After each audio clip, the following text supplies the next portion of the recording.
turunnya Nabiullah Isa Al-Masih putra Maryam. Menurut berbagai hadis yang sahih, Nabi Isa Al-Masih nanti akan turun lagi, tidak membawa risalah yang baru, tapi meluruskan risalah Islam ini yang telah banyak ditinggalkan oleh masyarakat. Bahkan ada hadis menjelaskan beliau akan membunuh Nabi, mematahkan kayu-kayu salib, lalu melaksanakan haji dan umrah mengikuti syariat Nabi Muhammad, bukan membawa agama baru. Assalamualaikum warahmatullahi wabarakatuh. Waalaikumsalam warahmatullahi wabarakatuh.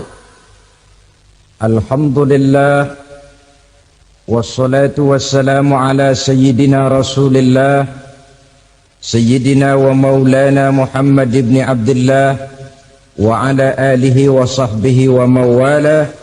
La hawla wa la quwwata illa billah, amma ba'du.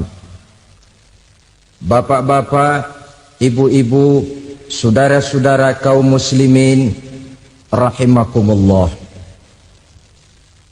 Pada pertemuan yang lalu sudah saya jelaskan bahwa hidup selalu berakhir dengan kematian.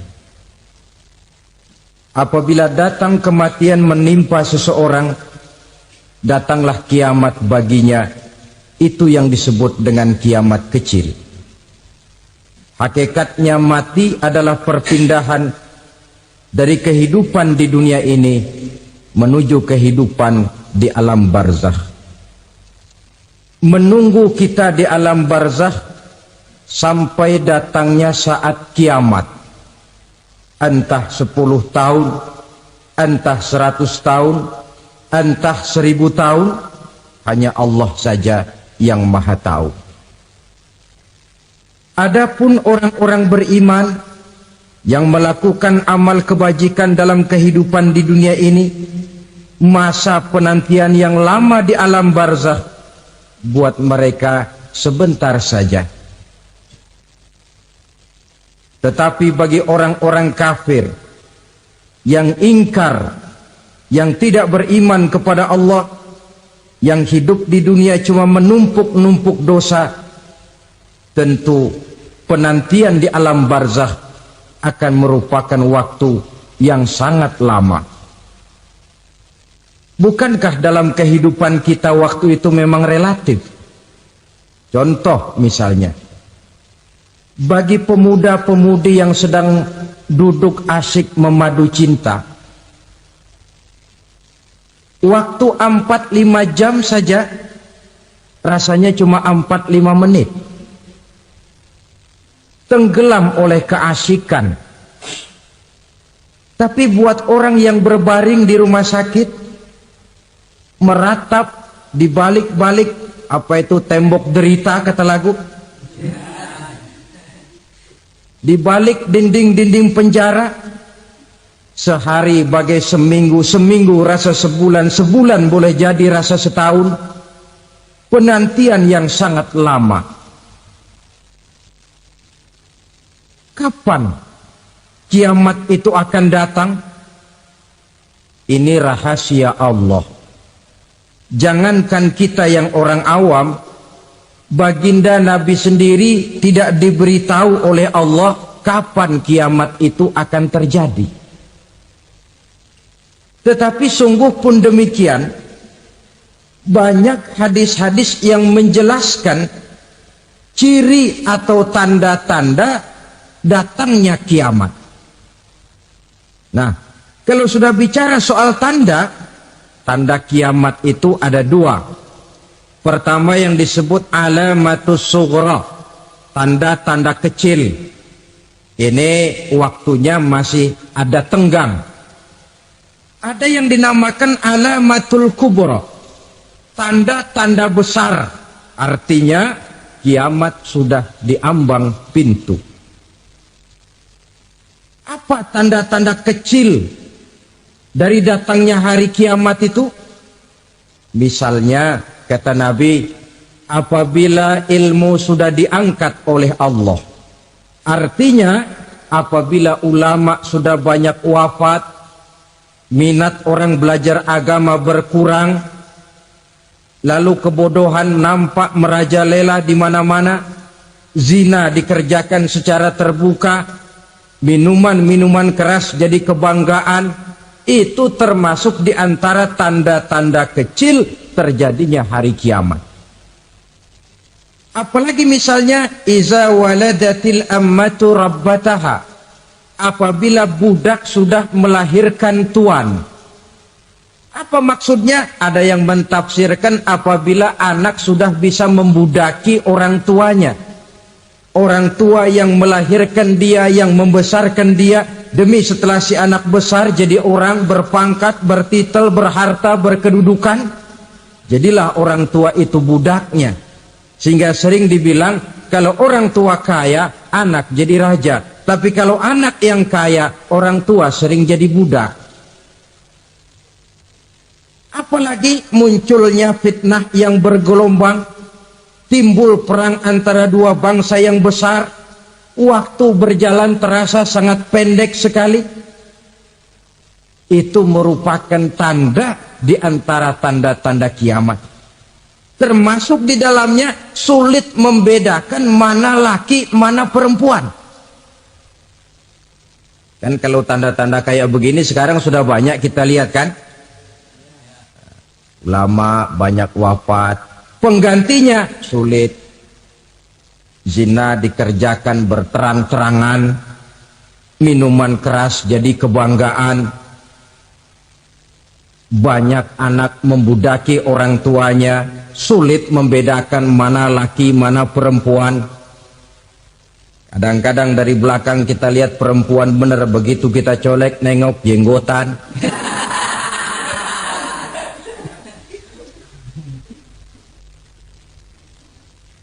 Ini termasuk tanda-tanda kecil, masih ada tenggang sampai akan terjadinya kiamat itu.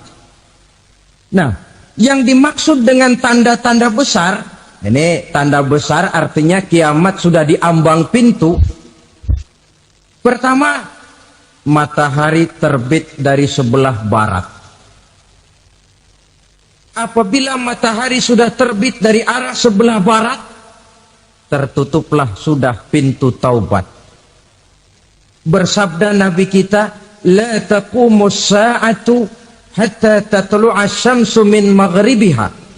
Tidak akan datang hari kiamat sampai matahari terbit dari arah sebelah barat.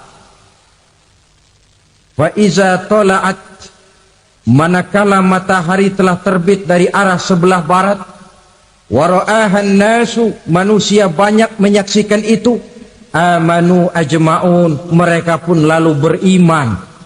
Yang tadinya kafir, yang tadinya ingkar, yang tadinya membangkang, setelah melihat matahari terbit dari sebelah barat, buru-buru beriman, berlomba-lomba mengucap dua kalimat syahadat. Tapi apa yang terjadi? Kata Nabi, wadzalika hina la yanfa'u nafsan imanuha lam takun amanat min qabl. Hari itu adalah hari yang iman sudah tidak berguna lagi bagi seseorang apabila sebelumnya memang dia tidak pernah beriman. Au kasabat fi imaniha khaira, atau beriman tetapi tidak pernah melakukan kebajikan di dalam keimanannya itu. Hari yang sudah kasib, hari yang sudah terlambat, beriman tidak akan ada gunanya lagi. Ini pelajaran buat kita. Sebelum sang surya terbit dari sebelah barat, sebelum nafas sampai di tenggorokan, artinya pintu taubat masih terbuka. Kalau dua hal itu sudah terwujud, nafas sudah sampai di kerongkongan, atau matahari sudah terbit dari arah sebelah barat, tertutuplah sudah pintu taubat. Tak ada lagi gunanya pangkat, jabatan, harta, bahkan beriman pun dalam suasana macam itu. Too late, kata orang Kulon. Sudah terlambat. Matahari terbit dari arah sebelah barat. Itu tanda besar, artinya kiamat sudah di ambang pintu. Lalu apalagi tanda besar? Munculnya Dajjal. Dajjal artinya pendusta-pendusta yang menyesatkan manusia. Ada dua macam dajjal, saudara. Ada dajjal kecil. Ini dajjal kelas teri. Kalau ini sejak zaman Rasulullah sudah ada itu. Tiap zaman ada. Di zaman Rasulullah misalnya ada yang bernama Aswad al-Unsi dari Yaman. Ada yang namanya Musailamah al-Kazzab dari Yamamah. Ada yang namanya Ibnu Sayyad dari Madinah. Ini dajjal-dajjal di zaman Rasul. Musailamatul Kazzab memproklamirkan diri jadi nabi dia. Di zaman Rasul masih hidup. Ini dajjal zaman Nabi. Di zaman sahabat muncul dajjal-dajjal. Di zaman kita sekarang ini dajjal-dajjal pun gentayangan. Dajjal-dajjal kelas teri. Kerjanya mendustakan manusia, menyesatkan manusia, memalingkan manusia dari jalan yang benar dan diridhoi oleh Allah Subhanahu wa taala. Adapun yang merupakan tanda besar dari datangnya kiamat, dajjal-dajjal kelas kakap. Pembohong-pembohong besar yang menyesatkan masyarakat manusia berpaling dari jalan Allah mengikuti jalan mereka. Apa sih ciri dajjal itu? Kata Nabi dalam hadis Bukhari Muslim, "Inna dajjala", sesungguhnya yang namanya dajjal itu yakhruju, satu saat akan muncul mendekati hari kiamat. Wa inna ma'ahu ma'an, si dajjal ini membawa air. Wa naran, dan juga membawa api. Dua simbol. Di tangan yang satu dia bawa air, di tangan yang satu dia bawa api. Wa ammal ladzi yarahu an-nasu ma'an fanarun. Adapun yang orang banyak lihat air, hakikatnya adalah api. Yang dilihat api, hakikatnya adalah air. Oleh sebab itu, kalau api yang ditawarkan, ambillah air. Kalau air yang ditawarkan, pilihlah api. Maksudnya apa ini? Ini bahasa simbol, saudara-saudara. Dajjal bicaranya seolah-olah untuk kepentingan manusia.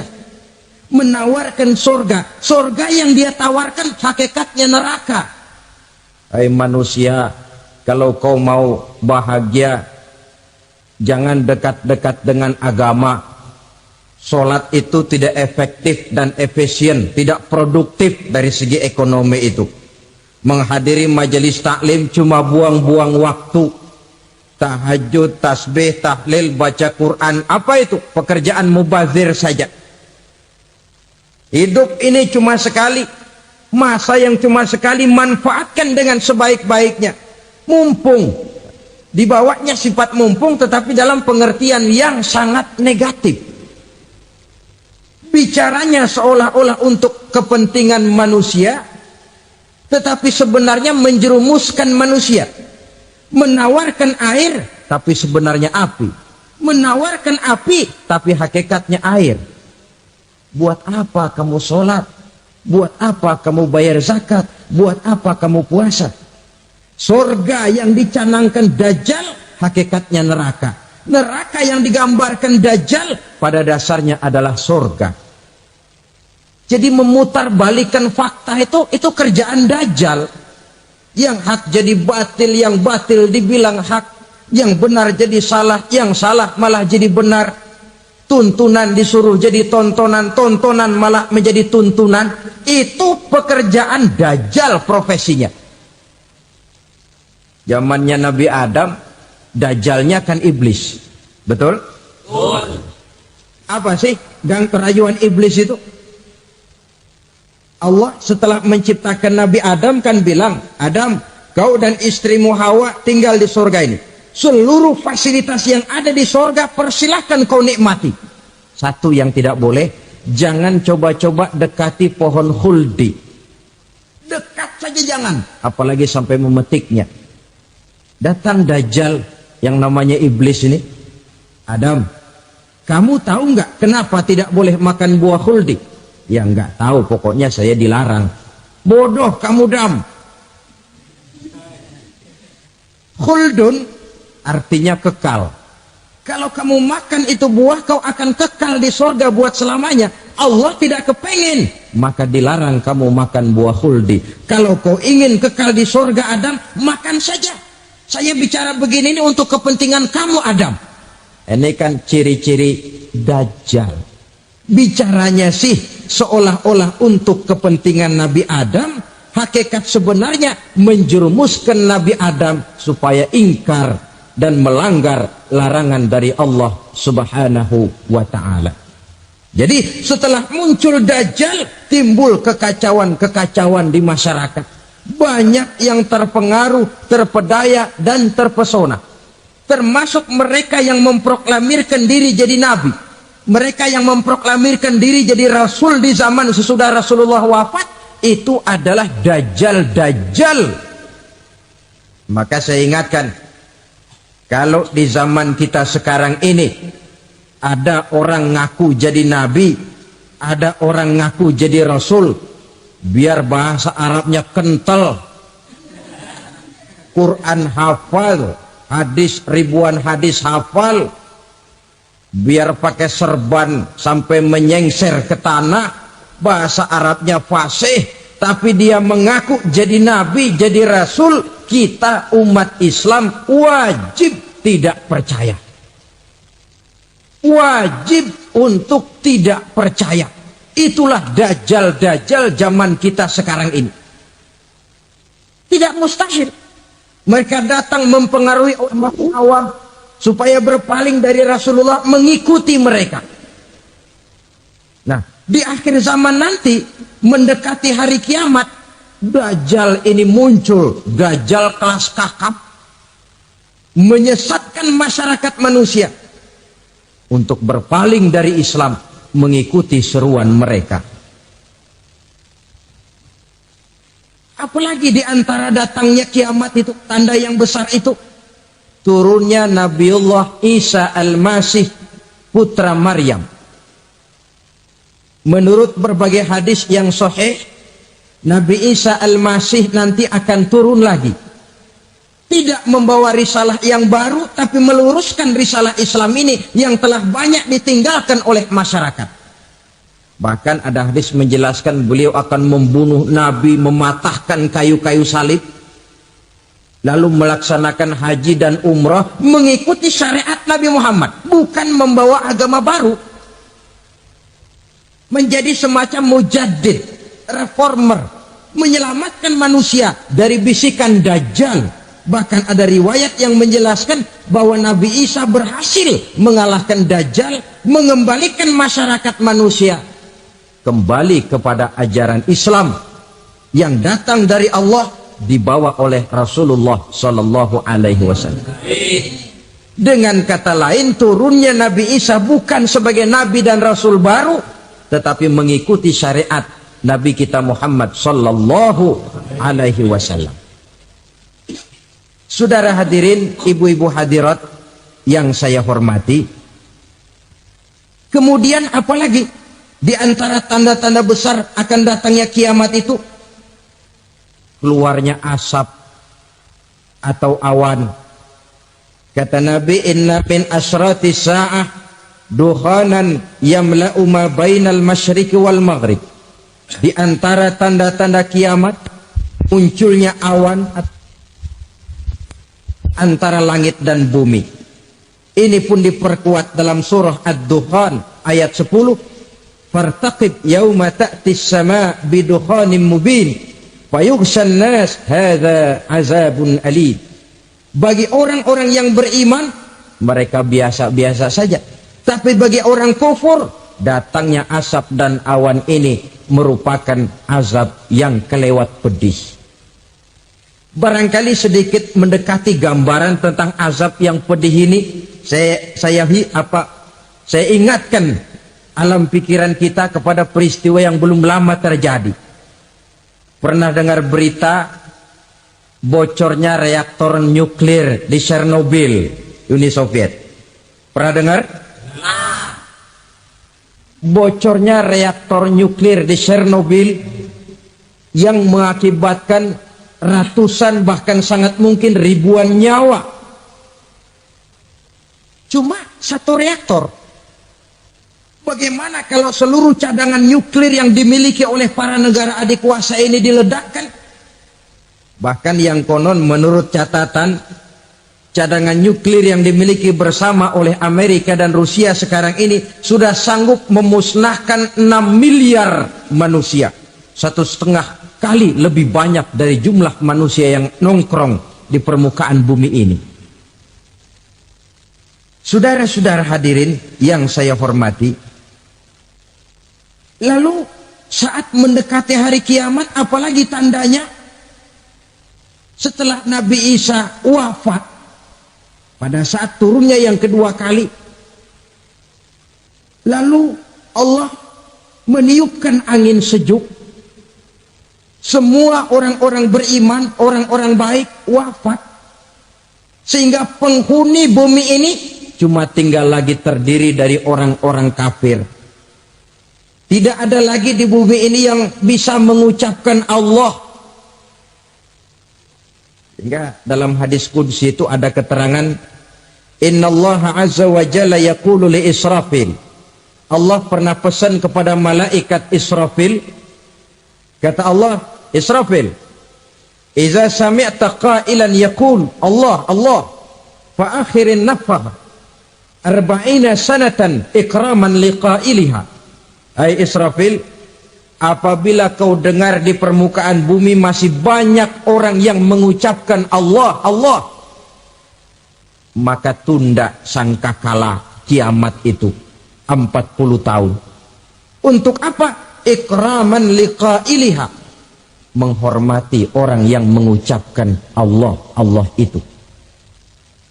Wah, jadi karena sekarang masih banyak yang mengucapkan Allah, besar hatilah kita, masih jauh kiamat itu. Tapi jangan lupa, kiamat pribadi, kiamat kecil itu yang nggak kita sangka-sangka.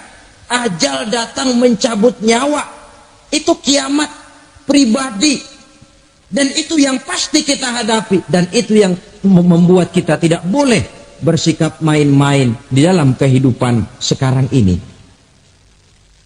Saudara hadirin yang saya hormati, tidak ada lagi orang-orang muslim. Seluruh penduduk dunia ini kafir.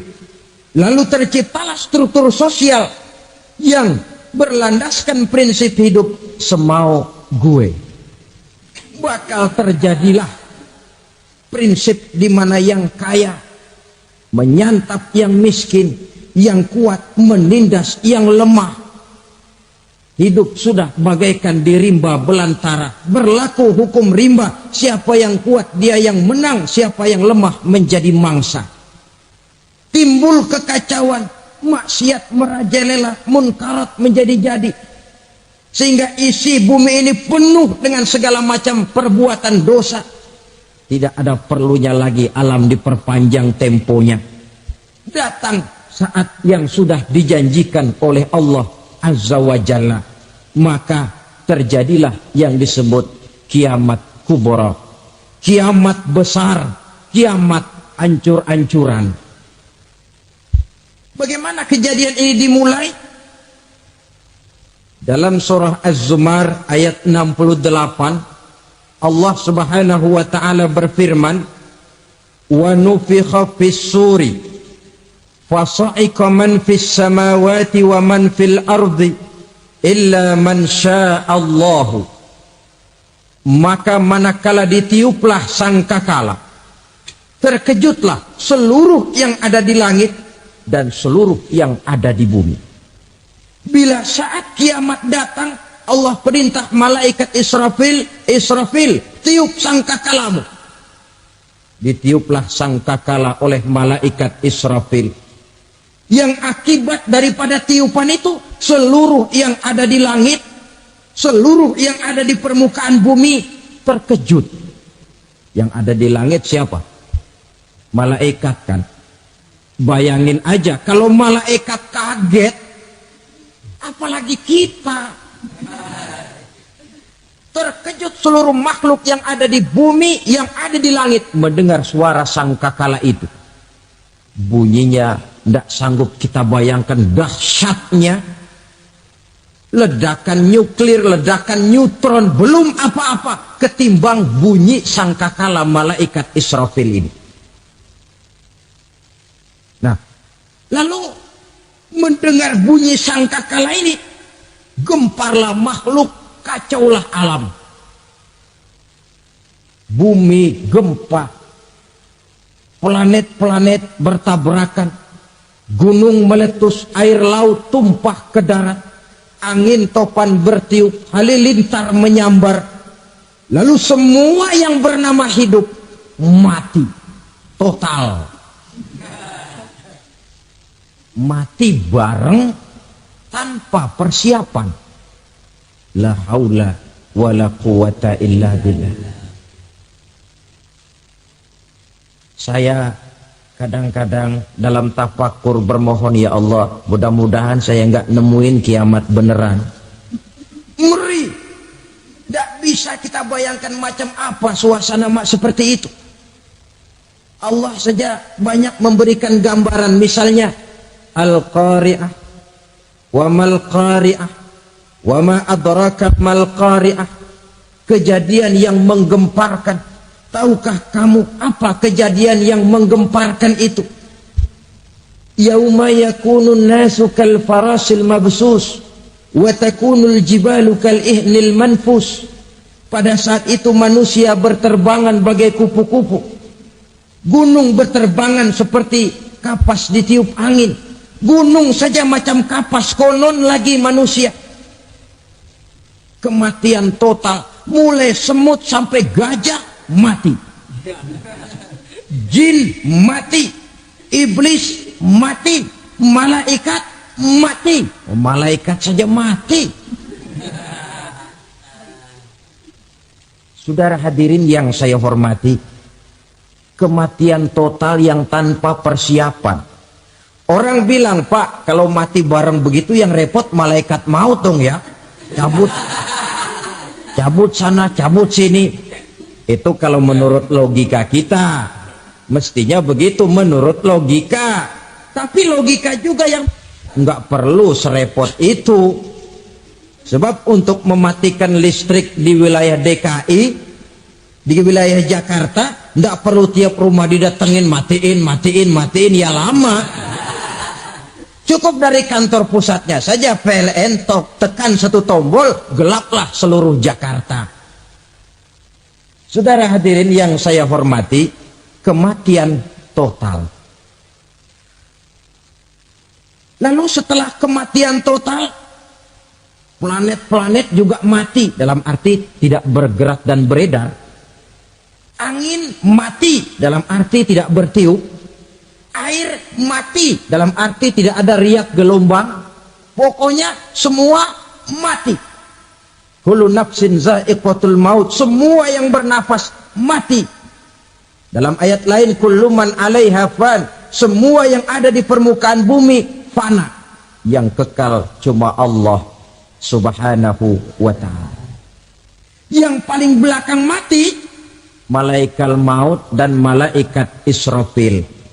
Tapi mati juga sesuai dengan janji Allah. 10 lamanya. Tidak dijelaskan oleh Abi Hurairah 40 jam, apa 40 hari, apa 40 tahun. Hadis-hadis cuma menyebutkan 40 saja. Sunyi alam. Yang tinggal cuma Allah saja lagi. Ketika itu Allah berseru-seru, katanya, limanil mulkul yauma. Siapa para penguasa hari ini? Mana itu raja-raja dan penguasa yang dulu mengaku jadi Tuhan? Fir'aun. Mana Fir'aun sekarang? Yang dulu jadi raja, merasa berhasil, sombong, lalu tidak mau turun-turun dari kekuasaannya, sampai kepada puncak kekurang ajarannya mengangkat diri jadi Tuhan. Mana itu Fir'aun? Namrus. Mana sekarang Namrus? La ilaha illa ana. Ternyata tidak ada Tuhan lain selain daripada aku, kata Allah. Proses kemudian, saudara-saudara, turunlah hujan dari langit. 40 lamanya hujan itu. Tidak jelas juga 40 jam apa 40 hari. Setelah air turun membasahi, datanglah tiupan sangkakala yang kedua. Semua yang bernama mati bangkit dari kuburnya masing-masing. Ini yang disebut Yaumul Ba'thi, hari kebangkitan. Allahu Akbar. Pada saat kita bangkit dari kubur kita masing-masing, kumpul di padang mahsyar namanya. Bayangin aja, saya sendiri nggak sanggup bayangin. Manusia sejak zaman Adam sampai zaman kiamat kumpul bareng di tempat sama. Berapa banyaknya itu?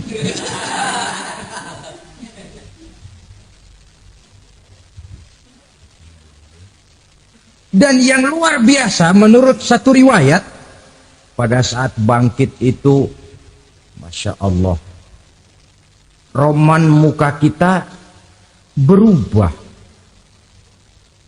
disesuaikan dengan amalan kita waktu di dunia ini. Barang siapa yang waktu di dunia amalannya itu amalan tikus,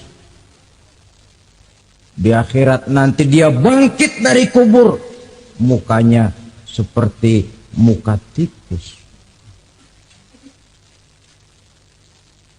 Gagah betul badannya, tapi mukanya seperti tikus. Kenapa? Amalannya waktu di dunia seperti amalan tikus. Apa amalan tikus itu? Suka ngegeragoti barang yang sudah disimpan rapi-rapi. Orang sudah simpan uang rapi-rapi, simpan perhiasan rapi-rapi, digeragoti oleh tikus. Maling-maling, pencoleng-pencoleng, koruptor-koruptor, itu nanti di akhirat nanti kita lihat mukanya seperti muka tikus. Oh, ini waktu di dunia suka nyolong, hanya seperti muka tikus. Barang siapa yang waktu di dunia ini amalannya itu amalan macan, dia akan bangkit nanti mukanya seperti muka macan. Apa amalan macan? Macan itu amalannya menang-menangan. Orang yang mau menang saja nggak mau mengalah. Coba lihat di hutan. Kenal hutan nggak? Di hutan, raja hutan di mana-mana pasti macan. Betul kan? Betul. Padahal hutan belum pernah bikin pemilihan umum.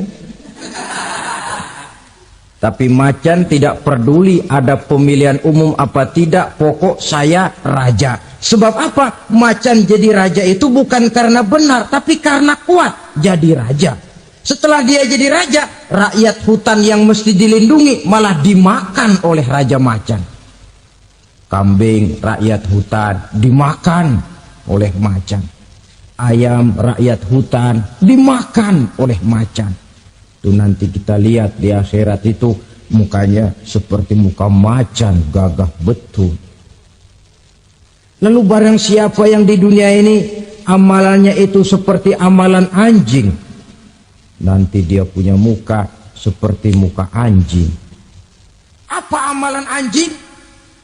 Pertama, anjing itu kalau disuruh jaga rumah, dia tidak bisa membedakan mana maling, mana tamu.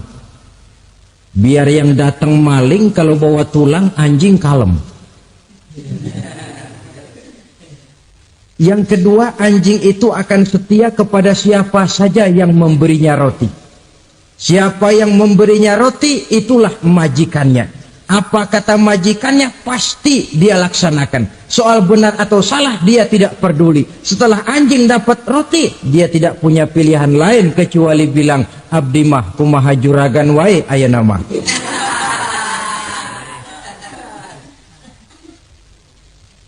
Saudara hadirin yang saya hormati, berkumpul di padang mahsyar, tiap orang sibuk dengan persoalannya masing-masing. Matahari waktu itu didekatkan oleh Allah. Panas luar biasa. Ada yang saking panasnya itu mencucurkan peluh keringat sampai sebatas mata kakinya. Ada yang keringatnya sampai sedengkulnya.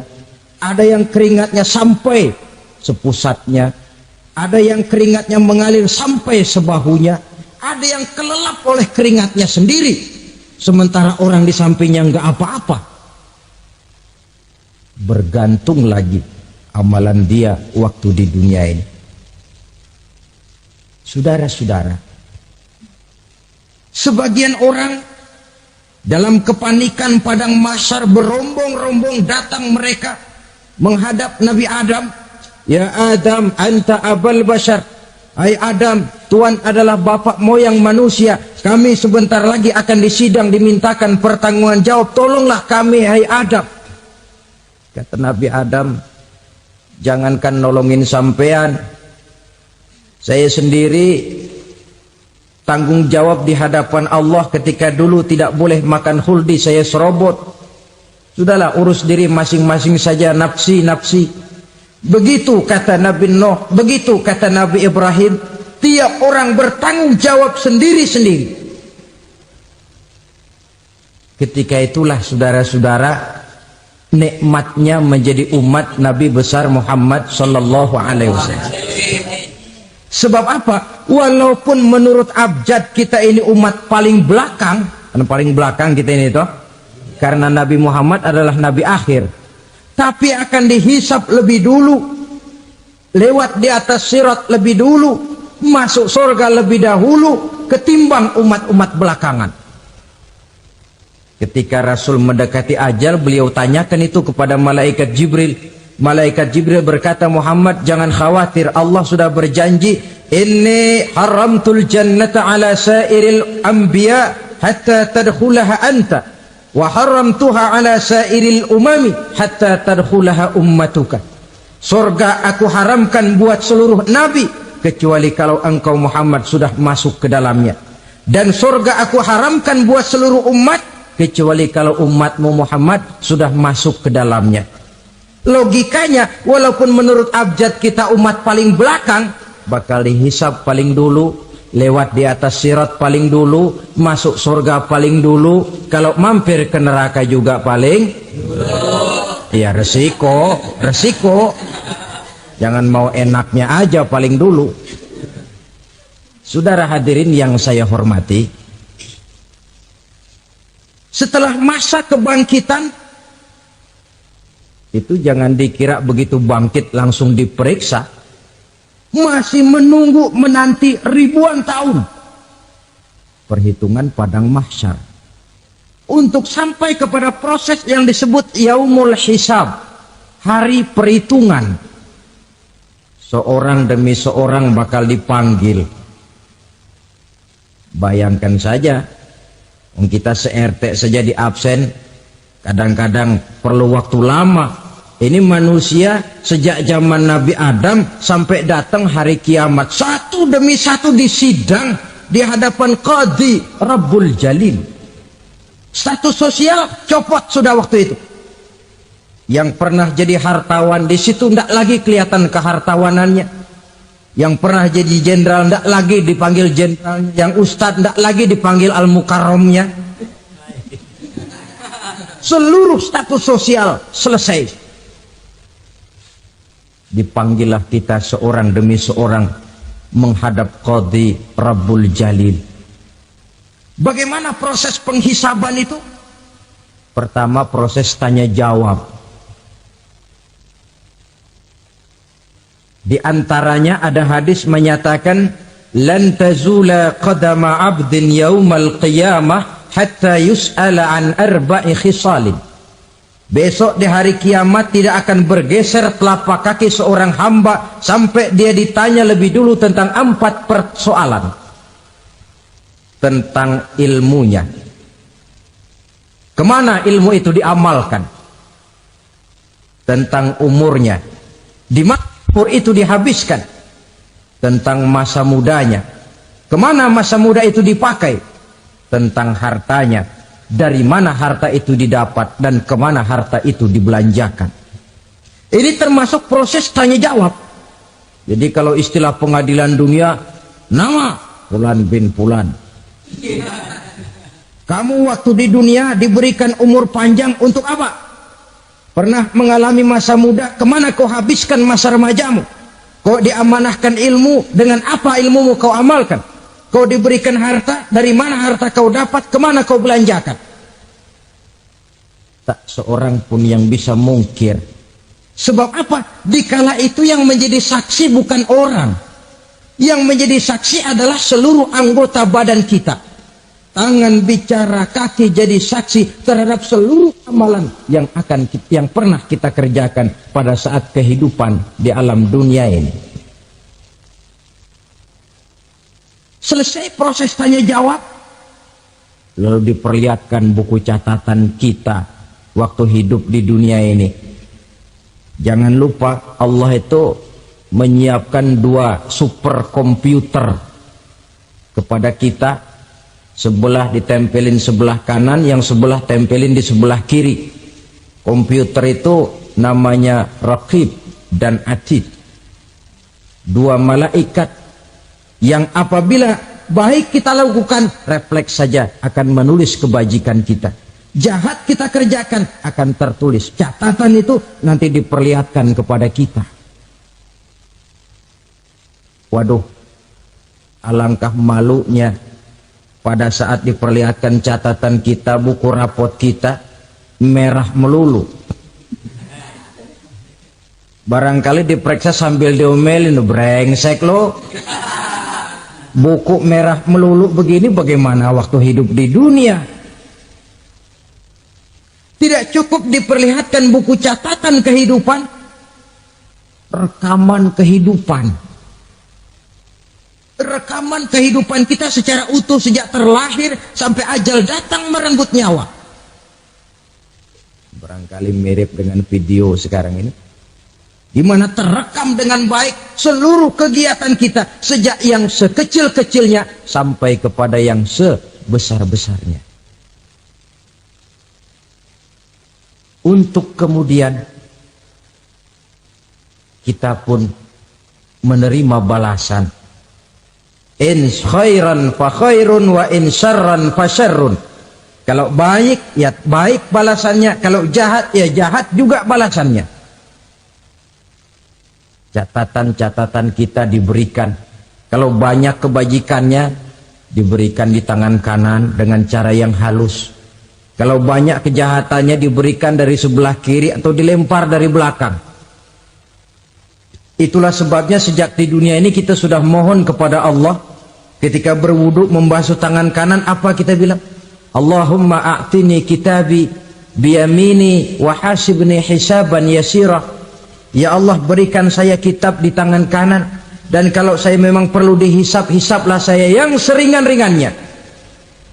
Tangan kiri berlindung kita kepada Allah, jangan sampai diberikan kitab di tangan kiri atau dari arah sebelah belakang.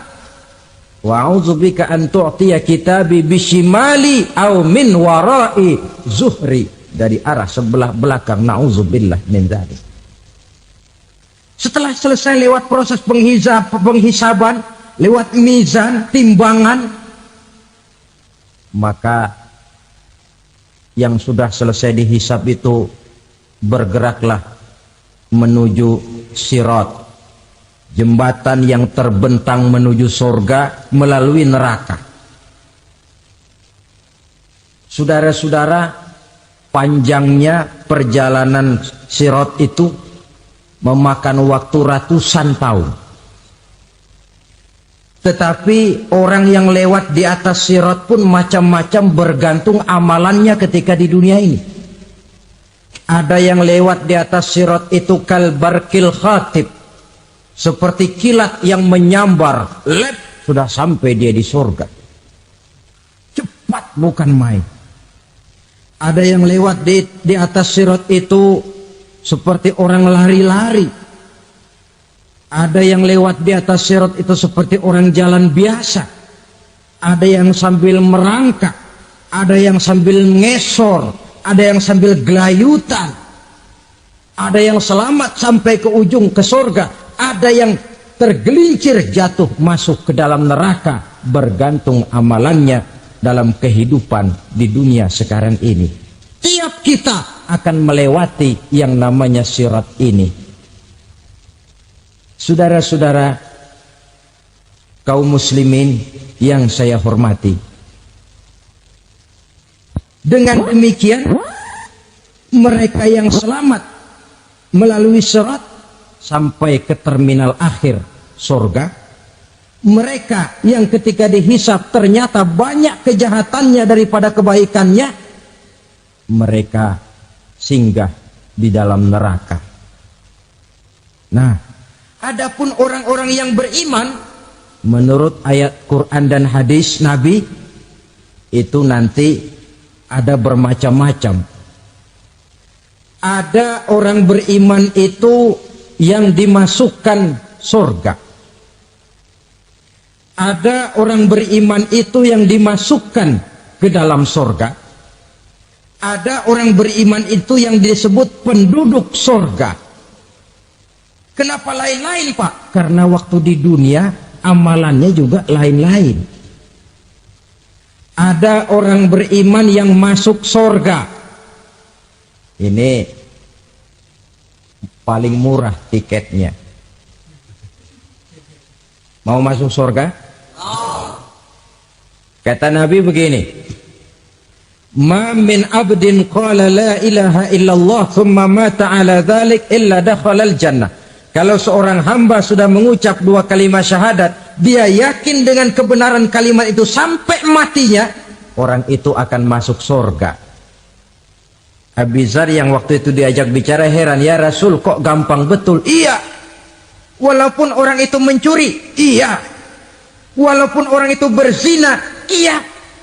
Biar dia mencuri, biar dia berzina, kalau dia sudah mengucap dua kalimat syahadat, dia yakin dengan kebenaran kalimat itu sampai matinya, itu orang akan masuk surga. Jadi masuk surga cukup dua kalimat syahadat, yakin sampai mati, masuk surga. Itu perkara masuk.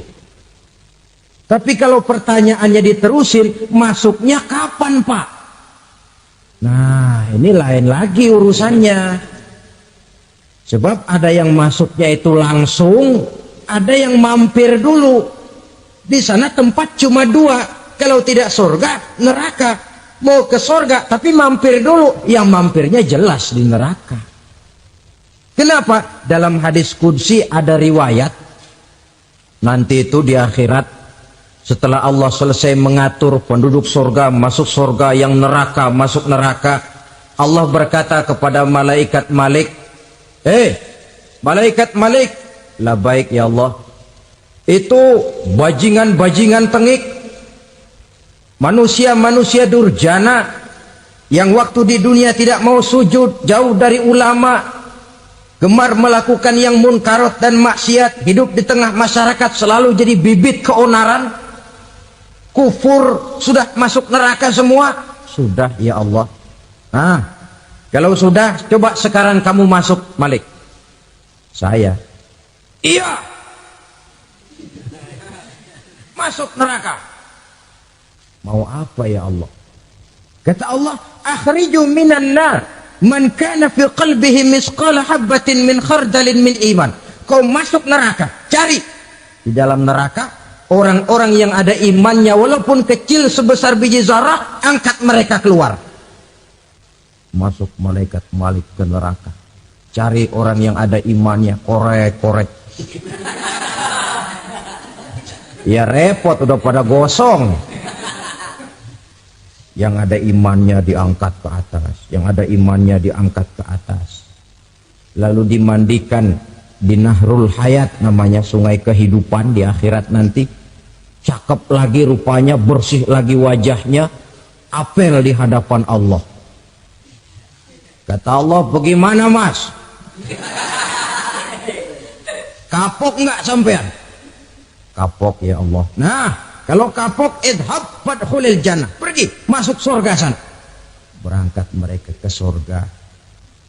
Ketemu sama teman-temannya yang udah sampai lebih dulu. Yang nggak pakai mampir lagi. Terjadi dialog. Kata teman-temannya yang udah pada nyampe duluan, mas, iya.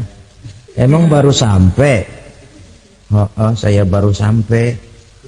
Memang mampir di mana dulu mas? Kita sudah lama sampai di surga. Saudara buka surah Al-Muddatsir ayat 34-35. Ma salakakum fis saqar? Kenapa kamu mampir di neraka Saqar? Qalu lam naku minal musallin. Mereka menjawab, kami mampir di neraka Saqar mas, gara-gara dulunya kami waktu di dunia tidak pernah sholat. Tidak pernah sholat? Tidak pernah. Karena rumahnya dekat masjid. Cuma dekat doang mas. Sholat mah enggak saya. Enggak pernah ngasih makan fakir miskin. Enggak pernah hadir di majelis taklim. Pendeknya enggak pernah melakukan kebajikan. Maka saya pun mampir di neraka Saqar. Untung betul saya punya iman mas sedikit. Waktu hidup di dunia dulu saya pernah mengucap 2 kalimat syahadat. Sekali-kalinya waktu mau kawin. Masya Allah. Untung saja kawin. Kalau nggak kawin polos.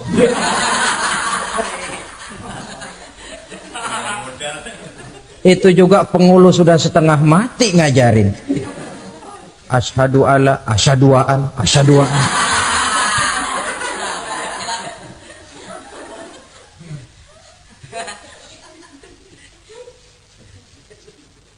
Ini namanya masuk surga. Ada mampir dulu. Ada pula orang mukmin itu yang dimasukkan surga. Namanya dimasukkan kan terima beres. Saya masuk ke rumah, jalan sendiri, cari tempat sendiri. Saya dimasukkan ke dalam rumah, terima beres. Pokok ada di dalam, itu dimasukkan namanya. Nggak pakai mampir. Tapi tentu tiketnya lebih mahal ketimbang yang pertama tadi.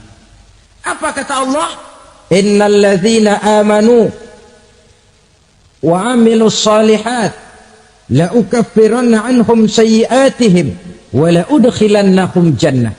Sesungguhnya orang-orang yang beriman kemudian beramal soleh, kami hapuskan segala dosa dan kesalahannya, kami masukkan mereka ke dalam surga.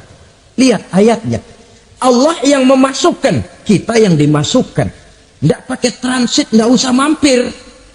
Cuma tidak cukup syahadat, tidak cukup amanu, tapi diiringi dengan wa'amilus salih. Iman, amal. Tidak cukup syahadat, lalu dibuktikan dia sholat, dia zakat, puasa, lalu dia melakukan berbagai macam kebajikan. Ini yang menyebabkan dia tidak pakai mampir di tempat yang bernama Saqar. Lalu ada pula orang mukmin itu yang disebut penduduk sorga. Wah, ini sudah VIP ini. Ashabul jannah, penduduk sorga. Siapa mereka? Kata Allah, innal ladzina amanu summa istaqamu fala khaufun alaihim wala hum yahzanun ulaika ashabul jannah hum fiha khalidun. Sesungguhnya orang-orang yang beriman lalu istiqamah, tetap dalam melaksanakan perintah Allah, tidak goyah, tidak labil tapi stabil, istiqamah, mereka tidak takut dan tidak bersedih hati. Merekalah penduduk surga. Iman, istiqamah. Tidak punya duit, sembahyang. Banyak duit, sembahyang. Miskin, sembahyang. Kaya, tetap sembahyang. Istiqomah. Kadang orang kalau susah rajin ke masjid, banyak duitnya ngelihat masjid melengos. Waktu miskin hamba Allah, setelah kaya jadi hamba harta. Bergeser, tidak ada nilai istiqomahnya. Saudara-saudara, dengan begitu penduduk neraka itu dua. Ada penduduk permanen, ada penduduk yang semi permanen. Yang semi permanen orang-orang beriman yang mempunyai dosa besar. Mereka masuk ke neraka untuk menerima azab sesuai dengan dosanya. Bila selesai masa azab itu, mereka akan diangkat untuk ditempatkan kembali ke dalam surganya Allah Subhanahu wa ta'ala. Nah, dikala itulah saudara-saudara, ada yang disebut syafaat dari Rasulullah Sallallahu Alaihi Wasallam.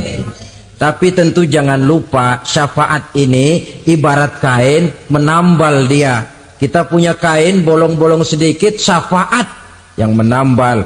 Solat kita ada kurang dikit, sedekah kita ada campur riak dikit, amalan kita ada tidak karena Allah dikit, kita berharap syafaat. Jadi biarlah kain masih bolong-bolong, yang penting punya kain. Tapi kalau kainnya tidak ada, yang ditambal apanya? Solat tidak, puasa tidak, zakat tidak, berharap syafaat saja. Terlalu berlebihan itu. Saudara hadirin yang saya hormati, apabila selesai proses penghisaban, proses penghitungan, maka dikala itulah manusia terbagi dalam dua kelompok besar. Fariqun fil jannah wa fariqun fis sa'ir. Sekelompok orang-orang beruntung yang masuk ke dalam surga, dan sekelompok lagi masuk ke dalam neraka. Akan memakan waktu untuk menceritakan sifat surga dan neraka, tapi insya Allah pada kesempatan pertemuan lain saya sampaikan.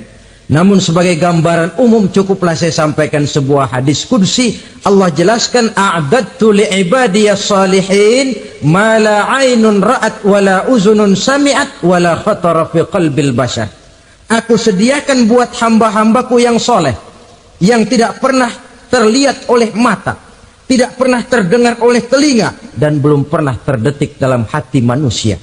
Jadi kenikmatan surga belum pernah dilihat mata, belum pernah didengar telinga, belum pernah terdetik dalam hati. Pedihnya azab neraka belum pernah terlihat mata, belum pernah terdengar telinga, belum pernah terdetik dalam hati.